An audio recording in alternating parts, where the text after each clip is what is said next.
Esta es la 21ª actividad del Departamento de Estudios Internacionales de este año. Como siempre, les agradecemos el tiempo por venir a compartir y especialmente, por supuesto, a Omar Paganini, al ingeniero Omar Paganini, que viene a presentar su libro Democracia y Libertad para un mundo en crisis. Vamos a tener un espacio distinto al que tenemos normalmente, no es una conferencia académica como la que sí nos dio en su momento el canciller Paganini. ¿Fue el año pasado o fue en el final del 23? El año pasado, ¿no? El año pasado, el 24. Si bien recuerdan, fue muy interesante porque había un ida y vuelta con ustedes intercambiando ideas.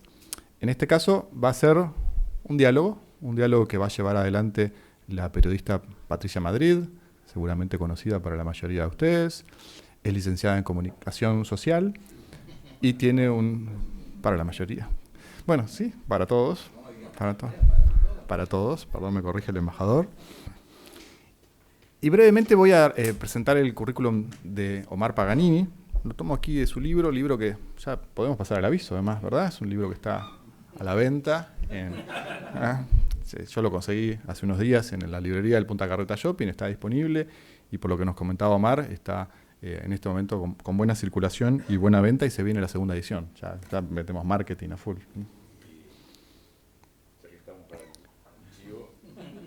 ¿Anda esto? Sí. Y después en coleccionables.elpaís.com.uy, entre los destacados, te lo llevan a su casa y no les cobran el envío. Fantástico. Hacemos todo exactamente. No lo llevan dedicado, eso sí. Claro. Pero bueno, podemos coordinar alguna forma de que sea. Ya de paso tengo que pedir la dedicatoria en el mío. Omar Paganini tiene una... Voy a reiterar la presentación que hicimos en su momento el año pasado, que yo decía que realmente para nosotros, cuando llegó el momento de invitarlo, lo destacado de su perfil es como esa suerte de un tridente, es decir, algo difícil de encontrar en el Uruguay, que es un profesional que tenga recorrido en 3 ámbitos tan distintos, ¿no? En la academia, un largo y extenso recorrido como decano, voy a leer bien para no equivocarme en las fechas, ¿no? Como decano fue decano de la Facultad de Ingeniería de la Universidad Católica entre el año 2003 y 2012, y luego vicerrector de Gestión Económica y Desarrollo, y finalmente en el año 2018 asumió la dirección de la UCU Business School. Eso por el lado de la rama académica. Luego está por el lado empresarial, con una extensa trayectoria en el ámbito empresarial, en distintas empresas en el sector de su especialización, es decir, academia, empresa, y finalmente en la conducción de 2 ministerios tan importantes como son el Ministerio de Industria y la Cancillería, Ministro de Relaciones Exteriores entre los años 2023 y 2024. Y por supuesto 2025, los primeros meses de este año. Es decir, es raro encontrar en el Uruguay ese perfil y esa simpleza, lo voy a decir, esa cabeza tan amplia, lo cual se refleja justamente en la visión que aporta a este libro. Porque este libro lo que hace, que lo van a ver ahora, es combina elementos de justamente el mundo de la empresa, el mundo de la academia, vinculado a lo que se viene de la transformación tecnológica que estamos todos viviendo, y el mundo de las relaciones internacionales. Así que, Omar, Patricia, muchas gracias por venir hoy. Vamos a tener una modalidad de unos 30-40 minutos de diálogo entre ellos, y luego abrimos las preguntas para cerrar sobre las 13:30, 13:35. ¿Ok? Gracias. Bueno, buenas tardes para todos. ¿Ahí se escucha bien? Ahí, ahora sí. Bueno, buenas tardes. Un gusto estar compartiendo este espacio. Gracias a la Universidad Ort y gracias a Omar por esta invitación. En un tema que la verdad a mí me resulta muy interesante, desde el periodismo, lamentablemente en Uruguay no solemos hacer mucho énfasis porque tampoco forma parte muchas veces de la agenda pública la discusión de los temas internacionales, ¿no? Entonces, pero Uruguay, no solo por el contexto en el que estamos, en esta región y el tamaño que tenemos, sino porque también existimos mirando hacia el mundo, ¿no? Debería formar mucho más parte de la agenda pública la discusión de cómo estamos como país parados en el mundo, en la región, pero también en un sistema internacional que ha tenido transformaciones y muy importantes en los últimos años. Y la verdad que este libro de Omar lo que nos invita es a reflexionar desde ese lugar, no desde un lugar tal vez mucho más académico, con términos mucho más académicos, sino desde el lugar que cualquier ciudadano interesado por estos temas puede aproximarse, ¿no? A temas que son tremendamente complejos, ¿no? Como es entender el orden mundial en el que vivimos, el sistema internacional en el que estamos insertos. Y yo quería empezar esta conversación con Omar precisamente hablando de eso, ¿no?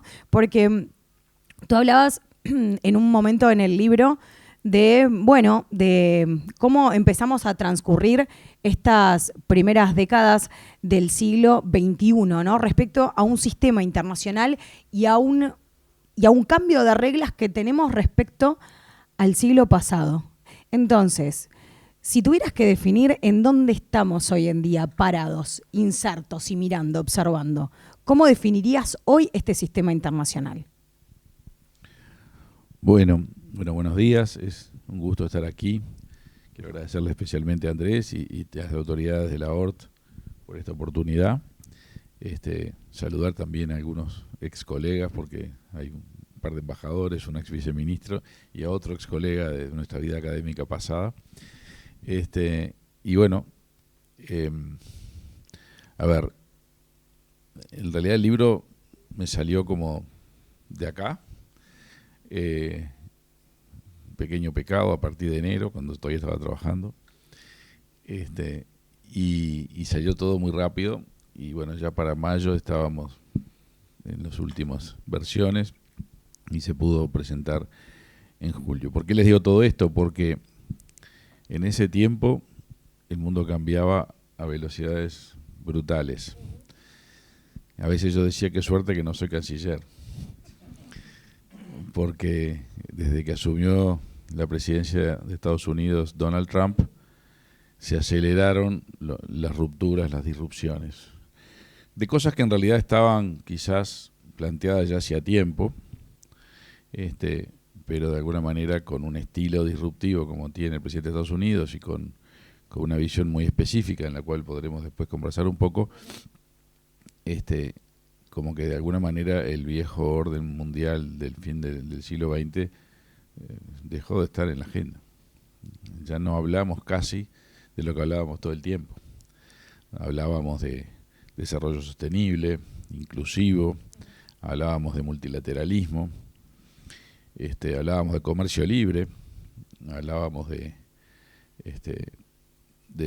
los derechos humanos, y ahora hablamos de aranceles, de bombardeos, hablamos de multipolarismo y no de multilateralismo, y vemos a los pobres organismos internacionales que básicamente no dan pie en bola. Vemos que la semana que viene es la COP30 en Belén do Pará. En la COP30, que es la Conferencia Mundial del Medio Ambiente, el problema generalmente era el espacio en la pista del avión, del aeropuerto, para los aviones privados que iban a emitir carbono, para tratar de reducir la emisión de carbono. Y ahora nadie está hablando mucho de la COP30. O sea, lo que quiero decir es, hay un cambio de temática, y cuando se llega a estos puntos de cambio de temática radicales, porque atrás hay unos procesos que ya están llegando al tipping point, como dicen los americanos. Y no es algo que nos deje muy tranquilos, digamos, porque la verdad es que después de la Segunda Guerra Mundial, el mundo de alguna manera generó una serie de instrumentos cuyos principales objetivos eran evitar los conflictos bélicos, lograr mecanismos más transparentes y más basados en reglas para cosas como el comercio. Siempre se habla de que en la ronda Uruguay del GATT, en el que empezó en el año 86 en Punta del Este, se sentaron las bases de la formación de la OMC, o sea, la Organización Mundial del Comercio, cuyo objetivo era generar reglas bastante uniformes para comerciar y tratar de separar la política del comercio, en el entendido de que el comercio libre es algo bueno, y ahora vemos como el señor en 2 meses había puesto aranceles hasta el 120% y había disrumpido por completamente todas las reglas del libre comercio y de la OMC. Ya en su primer presidencia había habido el no nombramiento de los mecanismos de resolución de controversias, con lo cual ya la OMC estaba bastante paralizada. ¿Por qué esto es importante? Me estoy yendo un poco por las ramas, porque si uno tiene un acuerdo, pero después no tiene dónde ir a discutir las eventuales violaciones de los acuerdos, en realidad el acuerdo no vale mucho. Bueno, ya eso estaba bastante complicado, pero ahora directamente estamos rompiendo todas las reglas del comercio internacional aceptadas por la OMC. Entonces, sí, estamos en una sensación de, bueno, cambió todo, y al Uruguay, ¿por qué le preocupa? Y le preocupa porque países como nosotros necesitamos reglas en el mundo para existir, porque si no tenemos que ver quién es el poderoso de turno con el que tenemos que ser amigos, y eso cambia mucho, y por lo tanto también cambia las decisiones económicas, cambian las inversiones que uno puede recibir, incluso cambian las reglas básicas de qué es lo que conviene para lograr el progreso. Entonces es un tema realmente preocupante para quienes no cortamos el bacalao como si cortan 2 o 3 grandes líderes. Ahora, tú a lo largo del libro haces en reiteradas ocasiones énfasis en el concepto de democracia liberal y decís que hay que volver sobre ese concepto, ¿no?, de democracia. Y claro, en un país que hace 40 años vivimos en una democracia plena después de lo que fue la última dictadura, ¿por qué deberíamos recalar en ese concepto, ¿no? Y hacer énfasis también, no solo para pensarnos nosotros, sino para observar el mundo desde acá? Bueno, en realidad en el libro lo que me pasó fue que empecé a pensar que tenía que ir a los fundamentos y terminó teniendo medio libro de fundamentos. Hay justamente un capítulo sobre los fundamentos del pensamiento democrático liberal, hay otro capítulo sobre los fundamentos de la economía de mercado, hay un capítulo sobre el estado de bienestar. Y después, recién que pasamos por todo eso, después hay otro capítulo sobre tecnología y desarrollo y innovación y emprendimiento y por qué eso es importante. Y después recién entro a reflexionar sobre esto que veníamos hablando recién. Y bueno, lo que yo estoy convencido, y creo que estamos convencidos en el Uruguay, es que la única forma de tener un sistema que permita el pleno desarrollo de las personas es un sistema que pone a la persona en el centro y sus libertades. Y que esa es la única receta para tener una sociedad que pueda desarrollarse en paz, pero también eso va acompañado de que esa libertad también requiere libertad para comerciar, para emprender, para prosperar. Y que esos son valores que hoy parece que no estarían en la agenda, y que hay que rescatar porque son la única forma de largo plazo de no tener una civilización que vaya decayendo y conflictos todos los días, digamos. Pero además porque me parece que en el debate moderno o actual muchas veces pasa que no se va a los fundamentos. Se dan por supuesto cosas, y esas cosas que se dan por supuesto para algunos de nosotros que justamente vivimos la salida de la dictadura son parte de un pensamiento natural y obvio, pero para la gente más joven capaz que no. Por ejemplo, que democracia no es solo elecciones, que el pensamiento liberal lo que ponía el énfasis no es solo en tener un Estado y tener reglas y tener leyes, porque eso es inevitable e imprescindible para el desarrollo personal en paz, sino también que el Estado tenga limitaciones y tenga formas de ser controlado para que la gente no sea aplastada, y que como los pensamientos autocráticos y los pensamientos, llamémosle totalitarios en parte o colectivistas, que hoy están bastante fuertes en todo el debate mundial, de alguna manera son malos, y conviene rescatar la idea de que la democracia es el mejor sistema, aunque tenga miles de defectos. Y en el libro también me pongo en algunos de los desafíos de la democracia y sus defectos, porque es un libro realista, no es un libro que vende una filosofía teórica, digamos, es un libro que cuenta cómo funciona el mundo. Eso es así. Y una de las cosas que planteas es que además también en estos momentos estamos siendo testigos de el gran enfrentamiento Estados Unidos-China, ¿no? Hablabas recién de la política de Donald Trump. Y a veces, por lo menos desde mi lugar, me pregunto si nosotros desde acá estamos discutiendo y estamos analizando lo que tenemos que, o lo que deberíamos discutir y plantearnos, y por lo menos poner en en pensamiento frente a esto que es como, ¿no? El choque de dos gigantes y nosotros, y creo que el mundo entero también, ¿no? Pero especialmente, bueno, a nosotros nos importa lo que nos pasa acá también. Si realmente estamos discutiendo como país, digo como sociedad en su conjunto, estamos discutiendo lo que deberíamos discutir frente a esto, ¿no? Que, bueno, ya está instalado. Sí, justamente yo creo que no, y por eso el libro quiere aportar en esa discusión. A ver, para tirar alguna bomba por ahí. Yo creo que lo de Trump todavía no lo estamos pudiendo descifrar del todo, porque en algún sentido es una medida defensiva. O sea, Estados Unidos nos había acostumbrado, nos había convencido, nos había por lo menos picheado de un liderazgo que iba mucho más allá del liderazgo militar o económico. Era un liderazgo también de valores y de instituciones. Sí, y la representación de Occidente, ¿no? Era Occidente. Y había, con esa identificación de valores, había también cierta legitimidad de Estados Unidos interviniendo en la primavera árabe o lo que fuera. Y de alguna manera muchos países decíamos, bueno, este es el liderazgo Occidente. Después tendremos comercio con China, tendremos inversiones con Vietnam o lo que fuera, pero el liderazgo son estos. Bueno, de alguna manera lo que él ha roto es eso, porque su liderazgo no es un liderazgo basado en valores y principios, sino que es un liderazgo basado en el America First, en el interés más directo. Tal es así que lo primero que hizo fue romper con sus aliados más directos, con Europa y con Canadá, que incluso le quería sacar un pedazo del territorio. Obviamente con el derecho internacional, porque firmaste un tratado hace no mucho, era presidente él, el USMCA, que fue la versión 2.0 del NAFTA, con México y con Canadá. 5 años después llega y dice, no, eso no, vamos a ponerles aranceles, vamos a cambiar todo. Entonces es una visión muy unilateral y eso no te lleva a un liderazgo. Eso te podrá llevar a imponer cosas, pero no me queda claro con liderazgo. Y además un sector grande del MAGA, del movimiento que él creó, que no necesariamente él lo representa en todo, pero él lo creó, quiere a un Estados Unidos aislado, quiere retirarse de los problemas mundiales. Cuando bombardeó Irán, la mitad de la base electoral de Trump estaba indignada.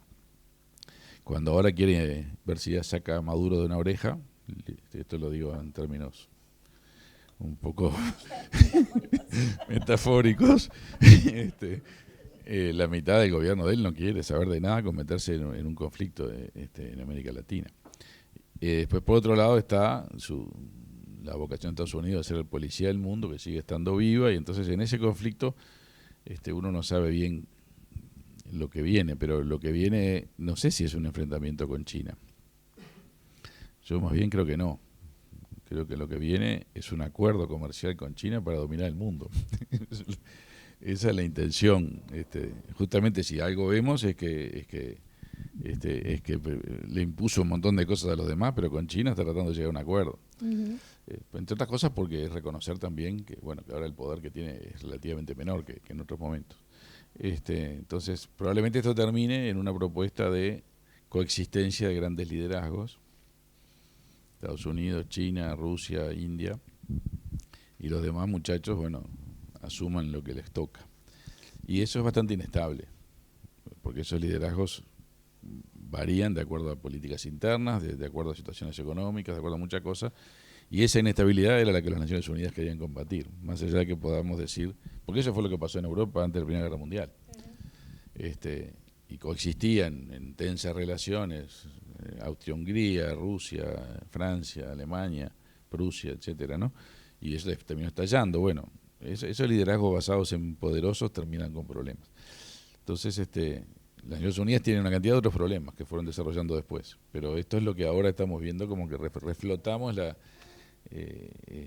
coexistencia de muchos polos, negociando, no negociando, combatiéndose sutilmente, pero en realidad a veces también acordando. Y bueno, eso es lo que es la incertidumbre. ¿Y Europa? ¿Dónde queda Europa? ¿No? Porque en teoría uno podría decir, es uno de los faros, o debería ser uno de los faros, ¿no? Desde el punto de vista intelectual, filosófico, político, y sin embargo no parece encontrar, ¿no?, como el lugar en este nuevo orden Europa. Bueno, a Europa le pasaron dos cosas, ¿no? Una que fue el resultado de la Segunda Guerra Mundial, que fue el delegar el tema militar en Estados Unidos, con la OTAN, cosa que Estados Unidos quería, porque ahora Trump se escandaliza de que ellos no ponen un mango en la OTAN, pero en realidad, ustedes disculpen el lenguaje coloquial, pero acá no estoy en función oficial. Pero ahora quiere que pongan plata en la OTAN, pero en realidad ellos querían tener el control de la OTAN 100%, ejército, tropas en Alemania, bases lanzamisiles en toda Europa que son americanas. Todo eso venía del orden posguerra y de la Guerra Fría, digamos, ¿no? Entonces, hoy militarmente, estratégicamente, Europa es débil y está corriendo como loca a tratar de armarse nuevamente. Con las dificultades que tiene tener una política de defensa común entre 27 países, ¿no? Que es distinto cuando tiene al gran hermano que te protege y haces política comercial o otro tipo de cosas. Entonces tenemos algunos de los países europeos que se acercan a Putin y ya eso genera un problema bárbaro. Caso Hungría, por ejemplo. El otro tema es el tema más vinculado a la economía, donde el crecimiento europeo ha sido muy bajo y hoy el tamaño de la economía europea en el mundo es mucho menos relevante que hace 20 o 30 años. Y en que en su lugar Estados Unidos, China, India ya las pasaron de largo, ¿no? Ahí hay algunos discursos que dicen, bueno, demasiada regulación, poco espacio para la innovación. El discurso de Trump es de Estados Unidos, en Europa regulan todo y como regulan todo no crecen. Y algo de cierto hay, porque hay cierto exceso de regulación que es muy difícil si vos tenés y de eso se habla en el libro bastante. No estoy hablando, en el libro no hablo tanto ni de Europa ni de todo esto que me está preguntando Patricia. En el libro hablo más de los conceptos que están atrás de estas cosas. Entonces, el tema de la regulación versus la innovación es un tema. Si uno todo lo regula, resulta que no puede innovar, porque cada cosa que va a hacer hay que pasar por 25 autorizaciones y las autorizaciones demoran y cuando quiere acordar la tecnología ya esa no la aprobó y hay otro que la aprobó y ya la está haciendo funcionar. Entonces es cierto cuando Estados Unidos se va a la gloria de ser mucho más innovador que Europa y que en parte tiene que ver con la regulación. De hecho, el Silicon Valley es un mundo muy especial donde se prueba todo el tiempo, porque todo el tiempo hay empresas que reciben capital de riesgo y muchas de ellas fracasan y algunas de ellas salen adelante y las que salen adelante crecen tanto que toda la plata que perdieron en las otras no importa. Esos ecosistemas Europa no los tiene o los trató de tener, pero con dificultad.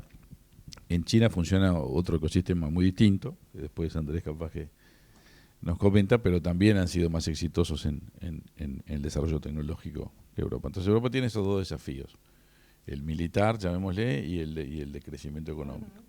En cambio tiene a favor un montón de temas vinculados al estado de bienestar, por ejemplo. En Europa el estado de bienestar es mucho mejor que en Estados Unidos.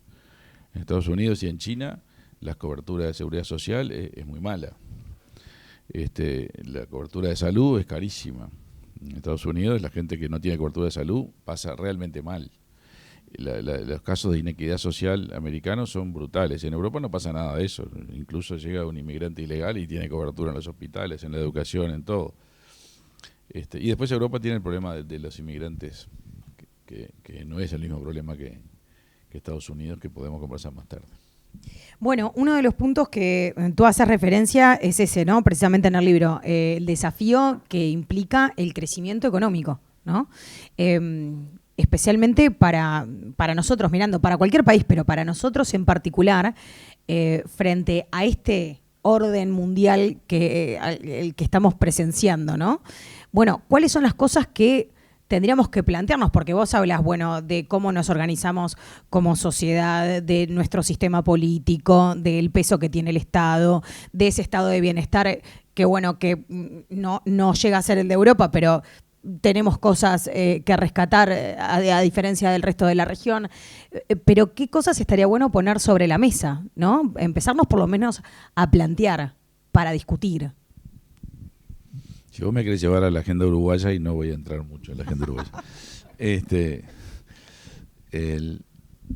Sí, ya me retiré en marzo, capaz que vuelvo algún día, pero no inmediatamente. No, a ver, primero creo que hay que sacarse algunas ideas equivocadas de la cabeza, que hoy en el mundo están bastante en boga. O por decirlo al revés, hay que poner en valor algunas cosas. El primero es el valor del comercio. Cuando dos personas comercian, tú y yo hacemos una transacción comercial, lo hacemos en libertad, porque tú no me vendés algo que yo no te quiera comprar. Entonces los dos ganamos algo, por eso lo hacemos la transacción. Entonces, mirado en una perspectiva más global, lo que el comercio permite es que uno se dedica a lo que hace mejor y las demás cosas las compra. Y es lo que nos pasa todos los días a nosotros. Yo no estoy plantando en el fondo de mi casa, ni tengo vacas porque no me cabrían en el patio. Y sin embargo voy a la carnicería y compro la carne y me dedico a lo que supuestamente hago mejor, por lo menos por lo que puedo ganar algunos morlacos más. Y eso funciona para todas las sociedades modernas. Y el valor del comercio está vinculado a la libertad. Si vos te dicen lo que tenés que hacer económicamente, la economía se estanca. Porque la gente no busca lo que más le conviene, sino lo que le dicen que haga. Entonces al final termina siendo un jerarca, un burócrata, que determina que hay que producir zapatos de tal tipo, y en cambio hoy estamos acostumbrados a que es el mercado el que de alguna forma va diciendo, a partir de la información que se produce en las compras y ventas de todos los días del comercio, dónde conviene invertir, dónde no, qué bienes se están demandando, qué bienes no se están demandando, cuánto se pueden cobrar. Porque el mercado, además de ser un lugar donde la gente intercambia bienes y servicios por montos de dinero, también es una gran fuente de información que te permite a los empresarios, a los actores económicos y también a los empleados decidir cosas. Por ejemplo, cuánto están pagando por determinado tipo de trabajo y entonces uno dice voy a estudiar esto otro porque esto no es rentable. O uno dice voy a buscar trabajo en esta empresa porque sé que acá hay futuro y en esta yo sé que están tecleando. Toda esa información permite que tomemos decisiones y que busquemos prosperar, y eso nos permite prosperar. Cuando empezamos a soñar con que eso lo resuelve alguien sentado en un escritorio que no tiene la información de que vivo yo, pero puede tener información global, eso termina mal. Eso terminó muy mal en los países socialistas. Ya vimos que la Unión Soviética colapsó. China es un caso aparte, porque China llegó a un punto después de un gran desastre, con miles y millones de muertos de hambre por errores de planificación, en lo que se llamó el gran salto adelante, que fue un gran salto dentro del pozo, y vino una camada de jerarcas, casi todos ingenieros, pasó el mensaje, que dijo, vamos a hacer jugar el mercado, porque si no hacemos jugar el mercado, no salimos adelante. Lo primero que hicieron fue decir, señores agricultores, lo que a usted le sobre de su producción la puede vender en el mercado. Y rápidamente el hambre que tenía China se terminó. Porque la gente empezó a producir de acuerdo a lo que le convenía, porque le daba bienestar económico lo que conseguía en el mercado. Y esto se fue multiplicando y hoy tenemos un socialismo con mercado, socialismo de características chinas, o llámese como quieran, pero que claramente no es el socialismo. Y después tenés Cuba, Corea del Norte, que son países destrozados. Pero los países donde el Estado se pone dirigista, que no necesariamente son socialistas, porque no eliminan la propiedad privada, como fue Argentina con el kirchnerismo, también le fue horrible. Y no digo nada, Venezuela con el chavismo. Entonces acá, cuando a veces nos venimos le vamos a pedir al Estado que nos diga cómo se desarrolla, cómo hay que desarrollarse, capaz que nos estamos equivocando. Capaz que lo que tenemos que hacer es buscar la forma de que haya un ecosistema de emprendedor más libre, con más posibilidades de probar y de equivocarse. Y generar que a partir de ahí se generen más opciones. Para un mercado pequeño como el nuestro, me está llevando al tema que no quería entrar, además, eso requiere que estemos más abiertos al mundo, porque nuestro mercado no da. Y lo que va bien acá no necesariamente puede crecer mucho. Entonces, hay que estar más abierto al mundo, hay que tener inserción internacional y todo lo demás. Pero hay que tener una economía más libre, menos regulada, más abierta para poder crecer. Y ahí entra el tema de la innovación, al cual le dedico un capitulito. Sí, es cierto. Y también entran en juego las reglas que se marca el sistema político para debatir todas estas cosas, ¿no? Porque hay un capítulo interesante en el cual vos también haces referencia a la falta de consensos. De alguna forma, ese es con el concepto que yo me quedé de que cada vez más en las últimas décadas se ha ido corriendo, ¿no? La distinción entre el bien y el mal, lo correcto o lo incorrecto, o sea, cómo el factor humano, al fin de cuentas, termina jugando en estas cosas, ¿no? Que no es menor. La cuestión de, vos decís, bueno, sí, el ser humano en el centro, pero también bajo qué idea, ¿no? Ese ser humano, o actuando de qué forma, ¿no? Porque también eso se ha ido modificando con los años. Sí, me asusté ahí porque se ve que abrí unas puertas que no quería abrir en ese libro. Ahí me cambiaste de tema radicalmente. Bueno, no, pero lo que pasa es que vos pones al ser humano o a la persona, digamos, en el centro también del debate, y me parece que está bueno también discutirlo, digamos, porque todo esto pasa, digamos, porque interactuamos entre todos. Sí, eso está al principio del libro. A ver, vamos por partes, porque ahora nos fuimos de la economía para otra cosa. Sí. A ver, en primer lugar, lo del ser humano en el centro quiere decir cosas muy distintas según como la quieras leer. Lo que yo entiendo es de que tiene que haber un espacio de desarrollo para todas las personas, siempre y cuando no opriman a otras personas, ¿verdad? No le impongan cosas a otras personas. O sea, mi libertad termina donde empieza la tuya. Pero dentro de eso tengo que tener toda la máxima libertad que puedo y no tengo que tener un gurú o un gran jefe que me dice cómo tengo que portarme porque él tiene la verdad revelada y yo no. Eso lleva al tema de que, bueno, para vivir en libertad necesitamos reglas que nos digan dónde termina mi libertad, dónde empieza la otra, leyes y penas para los que rompen esas leyes. Y ahí es donde aparece la necesidad del Estado y de la ley. Y pongo el ejemplo muy básico de que uno no podría andar por la ciudad en auto si no hubiera regla de tránsito. Exacto. Entonces las leyes son incluso a veces habilitadores de la libertad. Yo no podría andar por la ciudad, no tendría libertad de moverme en auto si no hubiera que yo tengo que ir por la derecha y parar donde dice para y todo lo demás. Pero claro, eso hace que alguna gente sueñe con que el Estado superpoderoso, yo delego toda mi libertad en el Estado y que me resuelvan los problemas. Y ahí hay pensadores que decían eso, ¿no? Y están citados. Hobbes es el defensor del Leviatán, que es el Estado donde todos delegamos nuestra libertad para que no nos matemos entre nosotros, porque la versión de Hobbes es que si la dejamos a la gente sola, es el hombre es el lobo del hombre y todos nos matamos.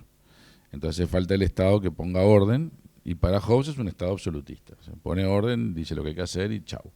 Y en la otra punta tenés a Rousseau que dice, no, si dejamos a todo el mundo libre, sale la voluntad general y todos nos sentimos parte de un todo maravilloso y todos vivimos en armonía para siempre. Y la visión de Rousseau es la visión del paraíso perdido, es la visión del buen salvaje, pero también es la visión de los regímenes populistas que dicen no es la persona lo que importa, sino el pueblo, el colectivo. También los regímenes socialistas.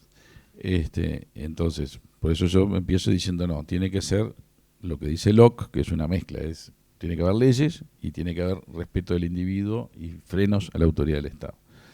Ahora, claro, las leyes representan, y ahí viene tu pregunta, perdona toda esta introducción, las leyes representan cierta forma de entender lo que está bien y lo que está mal. Y el Estado requiere cierto consenso, que puede ser muy mínimo, decir, bueno, está mal la violencia, está mal el machismo, está mal la esclavitud, cosas muy básicas, o podemos querer desarrollarlo muy, muy a fondo y llevar el tema de los derechos hasta muchísimos puntos, y podemos querer reglamentar un montón de cosas como que están bien, están mal. Pero lo que está claro es que si no hay un consenso mínimo, es muy difícil la vida en sociedad.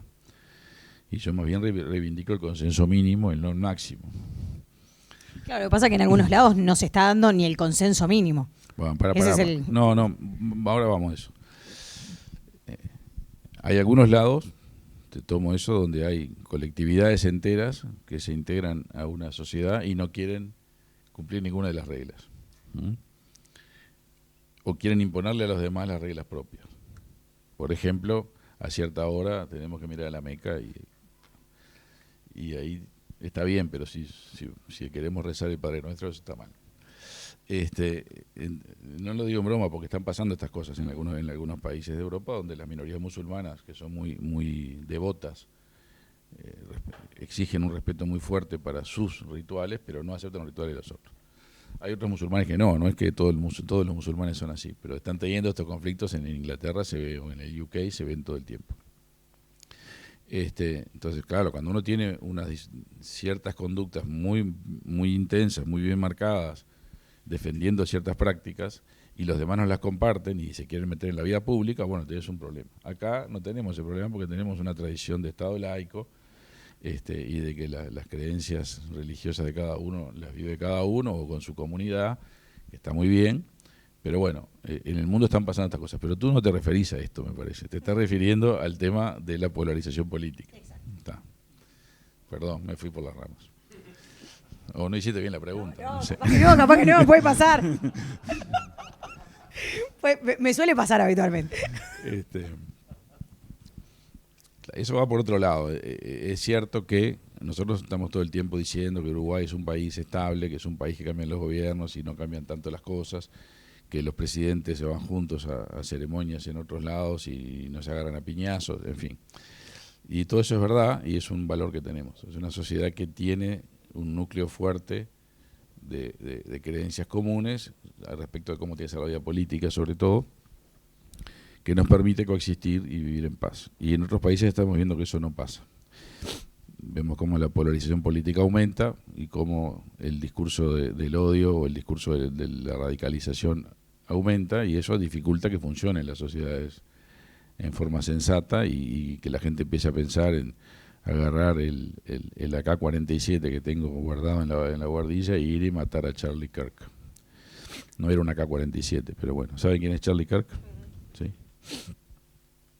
O sea, la violencia política aumenta, la autoridad del liderazgo se ejerce más allá de los límites de la ley, y eso todo es producto de la polarización.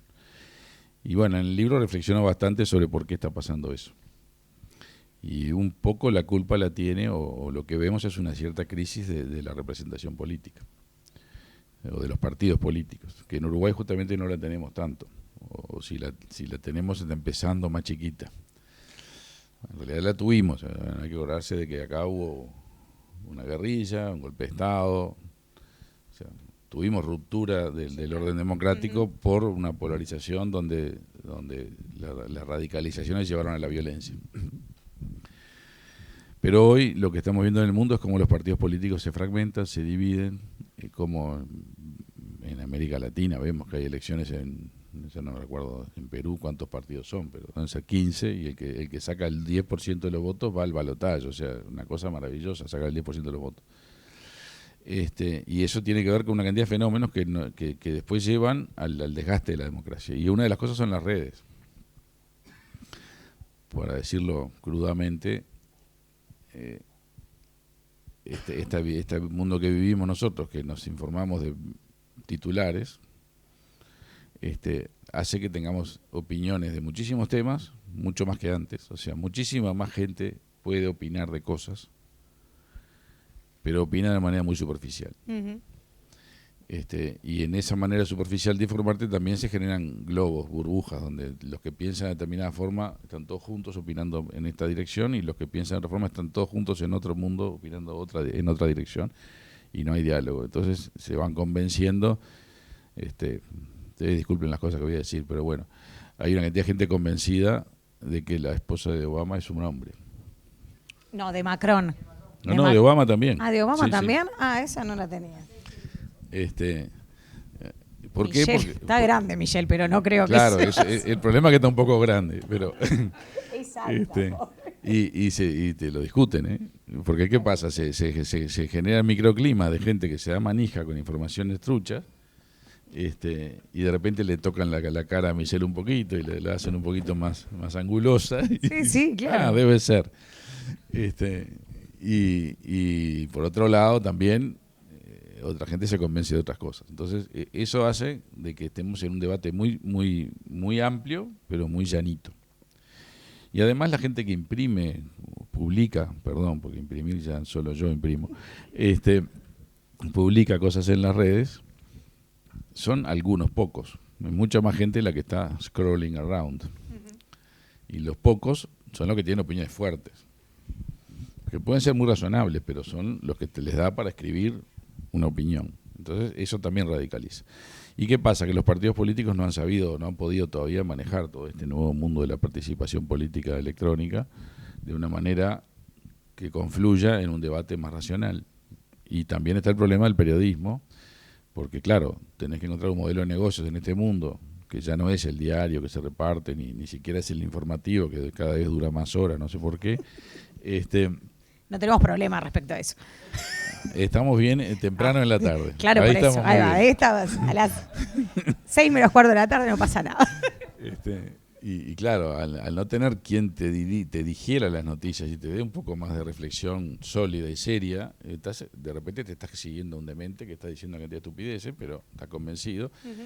Y entonces eso también hace muy difícil de organizar el debate, y eso es una de las tantas cosas que lleva a que la política se radicalice. La otra cosa es el desgaste de gente cansada, podemos hablar después de las clases medias, sobre todo en los países desarrollados, que entonces al ver que se frustran porque el sistema no les resuelve los problemas, termina apareciendo un señor que tiene una solución mágica y radical, y bueno, vamos con él a ver si arregla los problemas. Claro. Sí, hay un capítulo interesante en el cual vos hablas precisamente de los líderes populistas y la visión que muchas veces tienen respecto a la casta política, pero no voy a spoilear el resto del libro. Ya se imaginarán por dónde va. Íbamos a hablar de China. Quiero hacer la introducción antes de pasar a que se puedan recibir algunas de las preguntas o reflexiones del público. Pero metámonos en el capítulo China, que tú querías, a raíz del libro, hacer algunos comentarios. No vamos a agotar el libro, es para que lo compren todo. No, esto. claro, por eso. Así que... pero fuimos pasando por distintos puntos. Gracias, Patricia. Una reflexión, porque como bien mencionaron y como estaban hablando, es un libro tan amplio que cubre tantas áreas de interés y reflexiona sobre tantos aspectos que van desde lo filosófico a lo político, que uno cuando lee este tipo de libros, busca concentrarse en lo que en el área de interés, en mi caso personal es la China contemporánea. Entonces, el libro tiene un capítulo sobre China, y lo que destaco del capítulo de China, que me parece muy interesante en el análisis, es que tiene más preguntas que respuestas. Y probablemente esto responda, y acá quería consultarte si es efectivamente esta la visión, es que, los que venimos siguiendo China, hace 15 años estábamos convencidos de que China iba a ser la primera potencia del mundo, de que Estados Unidos salía de una crisis tan fuerte, o estaba tratando de salir de una crisis tan fuerte como la del 2008, que probablemente China iba a transitar hacia un sistema similar al recorrido que tuvo Japón o Corea del Sur, de llegar a algo similar a lo que puede ser una democracia, ¿no? Que China iba a continuar con ese proceso de apertura, acercamiento a Occidente, pero lo que nos encontramos en los últimos 15 años es justamente algo muy diferente, ¿no? Desde la llegada de Xi Jinping en el 2012 lo que vemos es un retroceso a muchos de los aspectos que vos señalás. Y ahora que mencionaban, por ejemplo, el tema de la tecnología, el hub tecnológico en China es la ciudad de Shenzhen, que queda en el sur, que seguramente muchos de ustedes van a ir en algún momento, que quedan frente a Hong Kong. Pero hay un problema, y es que el Partido Comunista Chino está presente en absolutamente todas las reuniones, ¿no? Y que el impacto sobre la libertad individual y corporativa limita su desarrollo. Entonces, a mí lo que quería destacar, y quiero escucharte la reflexión, es justamente que no demos nada por sentado. O sea, si hoy me preguntan si China va a ser la potencia número 1 del mundo, no, la respuesta es no. No, con este liderazgo político, no.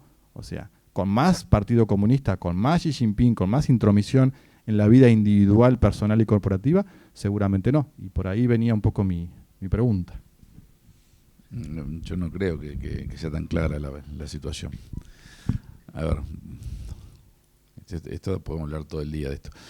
En primer lugar, el modelo chino está haciendo no lo que los americanos pensaban que iba a ser. O sea, Kissinger, Nixon empezaron a conversar con el liderazgo chino en el 73, en un cambio de posición respecto de histórico de Estados Unidos, que fue decir, bueno, ¿qué les parece si ayudamos a estos tipos a integrarse al mundo? Capaz que es bueno para todos. A partir del 80 eso se aceleró, 78, cuando Deng Xiaoping finalmente termina siendo el secretario general del partido y empieza con su política de socialismo con características chinas, y le va bien. y le ha ido muy bien. O sea, tenemos que pensar que al día de hoy China no solo es probablemente la potencia, digamos, disputando el liderazgo, sino que además sacó 800 o 900 millones de personas de la pobreza, las integró a un nivel de vida occidental bastante potable. Uno va a las grandes ciudades chinas y son ciudades desarrolladas, que llaman mucho la atención, mucho más ordenada, por supuesto, que San Pablo, y con un nivel de bienestar probablemente mejor. Pongo San Pablo porque está cerca, digo, ¿no? Pero las grandes ciudades latinoamericanas son un caos, y las ciudades chinas grandes son mucho más grandes y no son un caos. Y además hay servicios bastante buenos. Al mismo tiempo, en tecnología no eran los líderes, eran los que copiaban, ahora empiezan a liderar en temas. Y lo que hay es un régimen que no necesariamente se evoluciona hacia un capitalismo de mercado puro y duro. Porque lo que hay es una intervención fuerte del partido en casi todas las actividades. No necesariamente organizando todo, como yo que me quejaba hace un rato, sino más bien dejando al emprendedor y demás, pero evitando que interfiera en el poder del partido. Entonces está la pregunta, ¿eso permite que haya realmente un avance hacia la innovación, o va a estar siempre con la tapa encima de que innova, pero siempre que no te metas en temas delicados? Que es un poco lo que decías tú. Pero por otro lado, hay mucha gente que dice, bueno, capaz que en el mundo futuro no tenemos democracia, lo que tenemos son grandes tecnocracias. Y China es un ejemplo de esa tecnocracia, porque China logra, y en el libro también se habla un poquito de esto, con todos los datos que tiene de casi todos los pobladores chinos, de todos los habitantes de China, anticiparse a necesidades de consumo, detectar problemas, orientar las políticas públicas, hacer desaparecer a los disidentes, en fin, una serie de cosas que puede ser que sea un régimen estable para siempre. Entonces yo la refuto esa tesis, pero está esa tesis. Y en el fondo, si uno mira un Estado que deja que el mercado funcione, que los emprendedores inventen, pero que también se mete en las empresas cuando las empresas empiezan a tener sentido, invierte en las empresas, las orienta, donde digamos, de alguna manera el Estado y las grandes corporaciones están muy interrelacionadas, le ha permitido sostener problemas financieros, le ha permitido pasar por crisis. Y tenemos un señor que acaba de comprar Intel, y es el gobierno americano, y que ha arreglado con Nvidia que va a vender en China siempre y cuando le paguen al Estado 15%. O sea, ¿hasta qué punto no es el mismo modelo dentro de poco? Del Estado mezclado con las empresas. Entonces, yo creo que el problema que hay es que la civilización occidental no admite ese tipo de cosas. O sea, la gente al final, cuando prueba la libertad y la democracia, no quiere que le pongan la bota encima. De hecho, ayer hubo elecciones en Estados Unidos, muy bien no le fue a Trump, en aquellos lugares donde hubo. Pero en China la gente no conoce eso.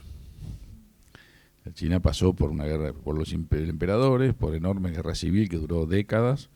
Después Mao se impuso, vino con una propuesta que parecía de organizar la vida de todos los chinos y salir del lío.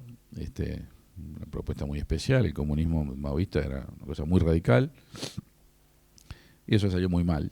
Y después que salió eso muy mal, vinieron hambrunas enormes, no sé qué, apareció un camino, y el camino parece funcionar. Pero estos tipos, ¿qué es lo que tenemos? Y yo hablo en el libro de eso, el pacto de prosperidad sin libertad. Hay una especie de pacto, no dicho por supuesto, de que la gente no está muy desconforme, porque en realidad sus hijos están mejores que ellos, y sus nietos van a estar mejores que sus hijos. No solo económicamente, sino en oportunidades de vida, en esperanza de vida, en una cantidad de cosas. Entonces ese pacto va a funcionar hasta que haya alguna crisis grande. Y cuando haya una crisis grande es muy difícil que estos regímenes los resuelvan, porque no tienen la expresión de la disidencia. No hay gente indicando los problemas, porque el que indicó el problema está en Manchuria. Les cuento una cortita. Nosotros tuvimos el año pasado una visita parecida a la que hubo ayer. Nos visitó el secretario de Asuntos Políticos del Partido Comunista Chino. que es el canciller en las sombras en China. O sea, en China el partido tiene más poder que el Estado. En el caso de Xi Jinping, el secretario general del partido y el presidente de la República son la misma persona, pero no era así antes. Xi Jinping era de Deng Xiaoping, o ¿cómo se llama? Nosotros ya nunca me acuerdo. Hu Jintao, Jiang Zemin, todos esos eran secretarios generales del partido. Este unificó los cargos y además que tenían a término, consiguió que no fueran a término. Pero los demás siguen siendo que está el canciller de China, que es un diplomático, una persona que habla muchos idiomas y que conoce muy el mundo, y hay un secretario de Relaciones Internacionales que tal vez habla menos idiomas, pero que tiene más peso que el señor este. Nos visitó, nos reunimos en la oficina nuestra, y después también, bueno, estaba, ¿no, Nicolás? Y después en la torre con Luis Lacalle Pou, una reunión de discusión política bastante interesante, discutimos Venezuela, fue bastante franca la charla, todo muy bien. Este año me enteré por ahí por mayo, viste que la persona esta viene fuerte dentro del gobierno chino y se está comentando de que hay un movimiento para darle más poder. Y en agosto la noticia es que el señor fue encontrado culpable de corrupción y nadie sabe dónde está. ¿Qué es lo que pasa con esto? Que los regímenes estos pueden ser muy buenos mientras le dé la posibilidad de seguir creciendo. Cuando los líos internos no se procesan bien, al final hay una crisis. Y China tiene un problema, para tener una crisis, tiene dos problemas muy grandes. Uno es lo mismo que Uruguay, el problema demográfico. Uh-huh. En China, la política de un solo hijo por muchos años hoy les tiene una pirámide demográfica insostenible y no fácil de solucionar. Igual que Uruguay. Este año van a nacer menos de 30.000 niños. Cuando nosotros con Pablo éramos niños, nacían 60.000. Pablo es mucho más joven que yo. Y es un gran problema. Bueno, estos tienen el mismo problema. Y no tienen un sistema de seguridad fácil, de seguridad social fácil de sostener esto. Y el otro problema grande que tienen es que ellos han manejado todo su desarrollo, aparte de un modelo exportador, y todo su dinero está colocado en bonos americanos. Entonces el problema es que una crisis global los afecta de una manera o de otra. Y dentro de esto además han habido algunas decisiones de planificación, porque esto es marcado, pero no tanto, que han generado burbujas inmobiliarias, sobre todo por subsidios a la construcción de viviendas, que las han barrido bajo la alfombra mientras han podido, pero que en algún punto les frenan el crecimiento económico. Entonces todo eso hace que, bueno, es un modelo, en algún momento debería tener alguna crisis política y ojalá avanzaran hacia un camino de democratización. De ahí a decir no hay que comerciar con ellos o no hay que hablar con ellos, estaríamos cometiendo un gran error, porque es una realidad y además hay que respetar los pasos y los tiempos de los pueblos. Los pueblos no se pueden. Es muy distinto el caso, porque ya me lo dicen enseguida, no me lo digas todavía. ¿Por qué criticas a Venezuela y no criticas a China? No voy a entrar. Pero ese era un pueblo que tenía una larga trayectoria democrática y que está sufriendo y obviamente no quiere el régimen que tiene y se organiza para sacarse y no se lo puede sacar de encima. Sí. Es muy distinto el caso. Uh-huh. Sí. Bueno, y en ese contexto, digo, no nos da el tiempo para... Sí, no nos da el tiempo, pero bueno, el contexto de América Latina, China, la inserción, la ruta de la seda, en fin, bueno, no nos da el tiempo para hablar de todo, pero capaz que en una segunda oportunidad. Vamos a abrir, si te parece, sí, vos los conocés, o sea que te paso el micrófono. Matías, adelante. Yo no le quiero meter en ningún conflicto, pero ¿qué opina del Mercosur? Porque usted hablaba de que el mundo se estaba polarizando, que iban a haber líderes mundiales que se iban a dividir el mundo. ¿Cree que el Mercosur es como una oportunidad para rivalizarse? ¿Cuánto tiempo tiene? Y hasta las 4 hay almuerzo, ahora en 10 minutos, que llega para todos. No, mira, del Mercosur en el libro solo lo menciono, pero a ver, vamos por partes. En primer lugar, no me metes en ningún problema porque se lo dije a todo el Mercosur lo que opinamos, y Nicolás también, y Lacalle Pou también, o sea que el Mercosur, desde algunos puntos de vista, es algo muy positivo, permite que tengamos un mercado ampliado que no teníamos en el 90, de hecho, Brasil es uno de nuestros destinos importantes, y eso lo logra porque no hay aranceles entre los países. Después hay una cantidad de problemas para que a veces no es tan sencillo exportar a Argentina. Tuvimos un gobierno que no nos dejaba exportar casi nada. teóricamente el Mercosur funcionaba, pero no funcionaba con Argentina. Pero como mercado ampliado nos viene muy bien. Ahora, cuando empezamos a salir a ver qué producimos nosotros, qué produce Brasil, qué produce Argentina, la demanda la oferta exportable es más o menos la misma. Y ahí empezamos a tener problemas, porque no podemos venderle celulosa a Brasil y Argentina no nos va a comprar carne. Entonces, tal vez sí un poco, pero digo, entonces, ¿cómo salimos al mundo? Cuando queremos salir al mundo nos encontramos que como el Mercosur es un área muy cerrada, los demás nos cobran también aranceles para entrar, nos ponen restricciones que a otros países no les ponen, porque venimos de una de las zonas más cerradas del mundo desde el punto de vista arancelario y aduanero. Entonces empezamos a reivindicar que, bueno, asumamos la realidad. Mercosur hoy es una zona de libre comercio, es decir, son 4 y media economías que no han unido su espacio aduanero en uno solo.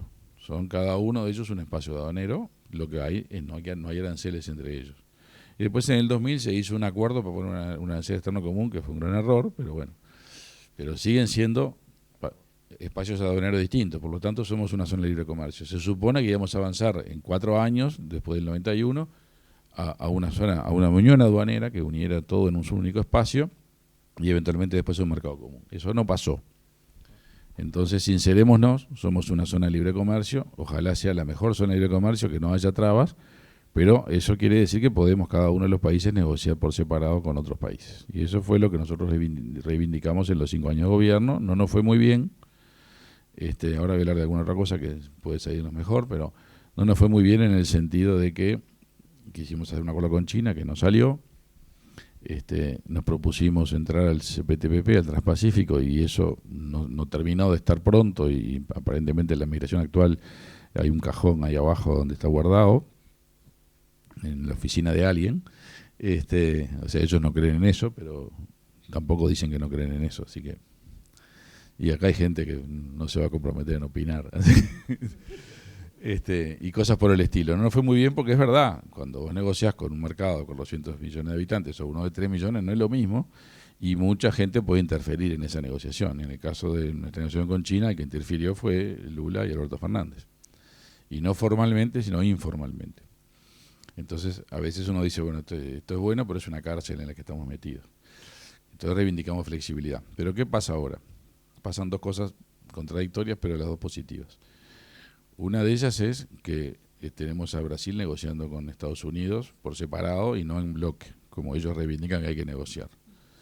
También a Milei negociando con Estados Unidos por separado y no en bloque. O sea que lo que ellos nos imponían a nosotros no lo cumplen ellos. O sea, el argumento se les cayó. Porque cambió el mundo, porque justamente vos señalás, como cambió el mundo desde enero... Porque cambió el mundo.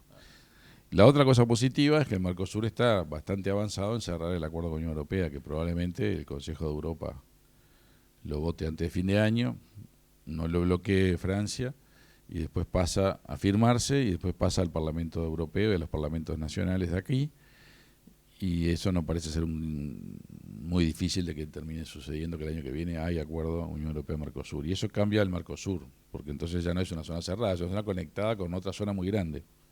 Y además donde el comercio funciona en base a reglas y no en base al capricho de un presidente grandote y pelirrojo. Entonces eso nos da una perspectiva muy diferente de Mercosur para adelante. Pero al mismo tiempo escuché hace 2 días al presidente de la República decir que la discusión de si Uruguay podía negociar o no con China estaba saldada y que Uruguay podía negociar con China. Lo cual el senador Cayani me decía que estaba muy mal hace 6 meses, pero la gente cambia y está bien que cambie. O sea que todo esto hace de que el Mercosur, si se concibe como lo que debería ser, es decir, una zona de libre comercio que nos permite además salir al mundo juntos a veces, negociar juntos cuando se puede, es mucho mejor que negociar por separado, pero también de darnos posibilidades de seguir juntos, de buscar oportunidades para nosotros. Y además le sumamos un acuerdo con la Unión Europea, otro con el EFTA, que es un grupito más chico, pero países europeos. Eventualmente alguna otra negociación poderosa más adelante, con Japón, con Canadá, en fin, cosas que pueden estar en marcha. No hay que romper el Mercosur, lo que hay que hacer es modernizarlo, que es aceptar la realidad del mundo tal cual es y aprovecharlo como plataforma. Bien, hubo varios titulares ahí. Hubo Estamos, pará, tenemos reglas de Chatterhouse acá, ¿o no? Avanti. ¿Cuántos periodistas hay además de Patricia? Mi pregunta es, hoy entendemos que China tiene muchos desafíos para reemplazar a Estados Unidos como la potencia hegemónica del mundo. Ahora también, a principios del siglo se hablaba del siglo americano, pero hoy no creo que se pueda hablar tampoco de eso, de que haya un siglo americano ni tampoco un siglo chino. ¿Qué es lo que va a pasar? Veo un mundo mucho más multipolar en que no hay un país que esté en alza que se vea como un reemplazo potencial a ninguna de las dos potencias hegemónicas del día. Yo creo que no hay. Y también está la India, no te olvides, que probablemente en 20 años sea tan grande como China y Estados Unidos. En realidad yo lo que hay que entender que estos países son universos además, ¿no? Porque uno piensa que acá estamos en Artigas en 6 horas, pero en la India en 6 horas te falta mucho para llegar a un borde. Claro. Y es muy distinto Shenzhen o Shanghái o Pekín que Chinchón o que Guangzhou, son todos lugares muy diferentes. Entonces, a veces esos países tan grandes no pueden funcionar como si fueran un solo espacio fácil de gobernar. ¿A qué voy con esto? A que probablemente vayamos a un mundo multipolar con muchas posibles potencias y con espacio para países más chicos que se manejen bien. Lo que necesitamos son reglas de juego del nuevo mundo, que son las que hoy no estamos viendo que estén sobre la mesa. Reglas de juego me refiero a OMC o cosas por el estilo, que nos permitan decir esto no depende de la voluntad del señor que se sentó ahí hoy, porque dentro de 4 años va a haber otro señor y eso te cambia todas las reglas de juego en países que necesitan inversión como nosotros, que necesitamos que la gente apueste a muchos años al Uruguay. Embajador Cancela, usted quería hacer una pregunta. Un comentario breve. Primero que nada, darle la bienvenida a este libro. Yo hablo desde el lugar de alguien que hace unos 40 años está alrededor de estos temas. Y decir que le doy la bienvenida porque me parece muy necesario tener este tipo de libros en el país, en el Uruguay de hoy. Por la discusión y la reflexión que estimulan este tipo de cosas. Creo trascendental para un país como este, que siempre dijimos que Uruguay es internacional, o no es, inicio. Y porque se comentaba aquí, bueno, el cambio del mundo, ¿verdad? Yo creo que vamos tal vez hacia un sistema que todavía no está definido, como bien decía nuestro presentador de hoy, pero que tiene sin duda en el centro el poder y la fuerza, puro y duro. El derecho ha sido arrinconado a los máximos extremos.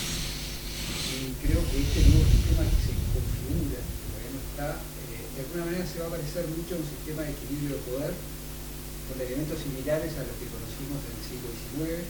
Cuando digo conocimos, hablo de Europa, hablo de Rusia, pero tengan en cuenta que los dos actores principales, China y Estados Unidos, no tienen experiencia en el sistema de equilibrio de poder y son además potencias nucleares. Entonces, tal vez hoy tenemos sobre la mesa también temas más básicos como el tema del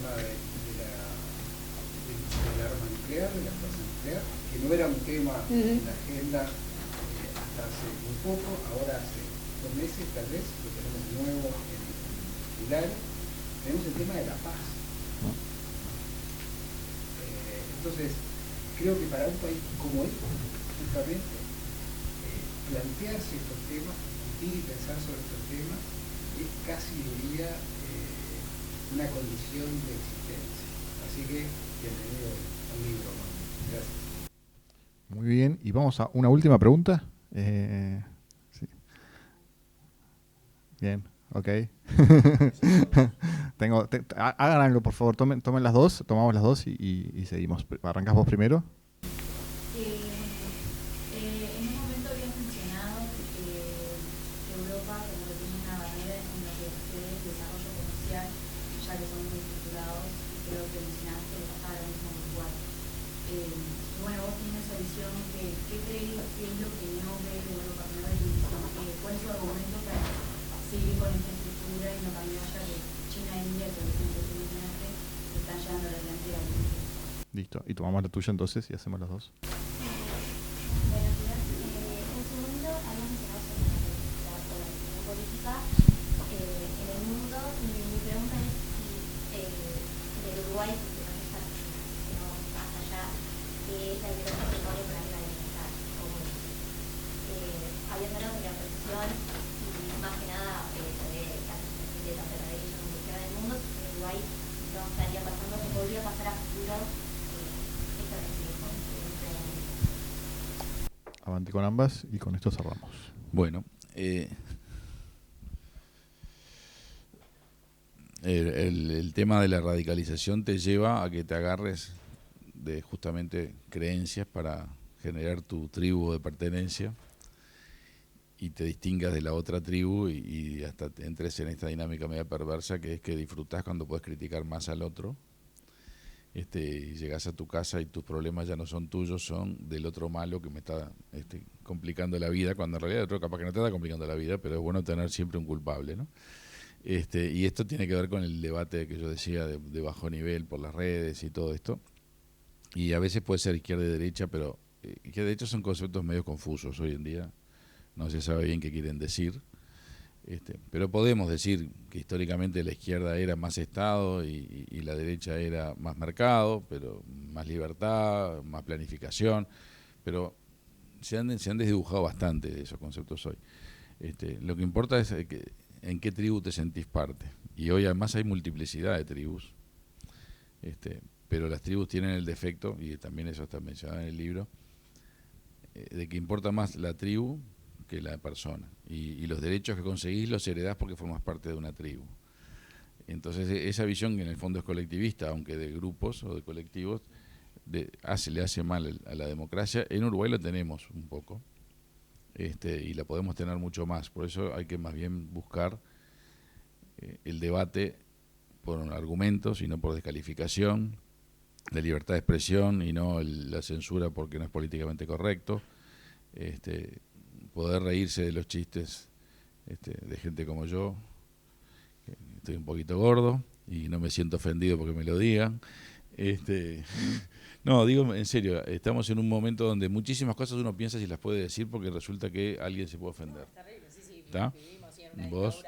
Bueno, y todo eso también es formar parte de tribus, porque en el fondo no quiero que me expulsen de mi tribu. Bueno, ojalá la persona vuelva a tener más libertad por encima de las tribus. Creo que eso lo tenemos. En el mundo esto es mucho peor, porque no es las tribus, a veces son tribus mucho más violentas, que quieren expulsar al otro, que quieren sacarlo de la escena, que quieren pegarle un tiro. Bueno, esas cosas por suerte en Uruguay no estamos en ese nivel de violencia de discurso, por lo menos, y hay que evitarlo y hay que mantener la capacidad de discutir, y discutir con argumentos, no discutir con etiquetas.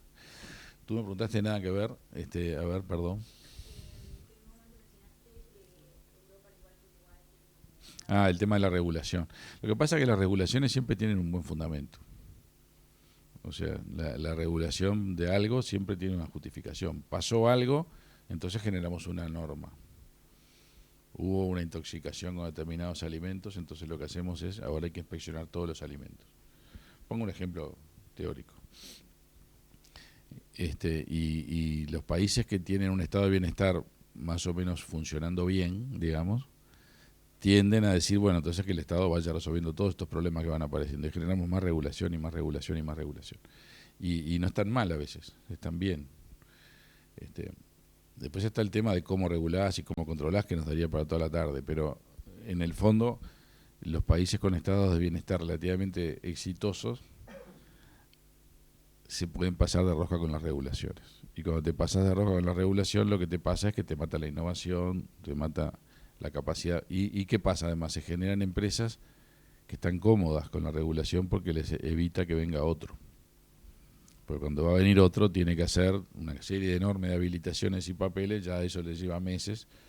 Y mientras tanto, hay muchos que se desestimulan y dicen, no voy porque eso es un costo que no quiero pagar, y me voy al otro lado, donde lo puedo hacer más rápido y más ágil, y eso es justamente la explicación de por qué hay el ejemplo que tú ponías, porque Europa es tan complejo.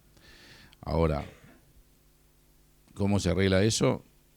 Tenemos al señor Sturzenegger, que se sentó y hizo la ley Bases en Buenos Aires, y con un momento muy especial de la Argentina tiró al diablo un montonazo de regulaciones, capaz que algunas mal tiradas, porque lo que pasa con estas cuestiones es que viene se va estrangulando con la regulación y viene uno y dice le sacamos todas, y resulta que hay un montón que estaban bien, digamos, ¿no? Pero la economía mejora, y ahí tenés el viejo problema, porque a veces la economía de corto plazo te genera problemas de largo plazo. Y esa es un poco la discusión ambiental muchas veces. O sea, si seguimos usando el petróleo, que resulta que es mucho más económico que el hidrógeno, bueno, pero en el largo plazo eso nos genera cambio climático y tendría problemas. Bueno, pero en el corto plazo la economía no funciona y hay que elegir entre cómo haces para seguir viviendo, pero al mismo tiempo evitar que la generación que viene tenga los costos de lo que estás haciendo tú hoy. Y en el mundo de hoy a veces eso se pierde y se mira muy el corto plazo, el presente y bueno, creo que eso es lo que estamos viendo en muchos casos y por eso también todo el tema ambiental vemos que está perdiendo fuerza porque lo que está ganando fuerza es vivamos el presente y bueno, en ese sentido creo que tiene razón Europa. Pero bueno, de China está poniendo a funcionar centrales de carbón todos los días. Lo que no quiere decir de que no tenga además el liderazgo en los paneles fotovoltaicos, ¿no? O sea que Bueno, muy bien. Como ahora esperamos que hayan percibido la variedad de los temas que se tocaron justamente en este diálogo entre Patricia y Omar, es el reflejo de los temas que se abordan en el libro. Así que si les dejó un gustito y con ganas de más, como dijimos al comienzo, el libro ya está a la venta, está disponible. Muchas gracias, Patricia, por venirnos a acompañar, por tu tiempo. Muchas gracias, Omar Paganini, por haber venido a presentar aquí a nuestra casa el libro. Y bueno, gracias a todos y nos vemos pronto. Gracias.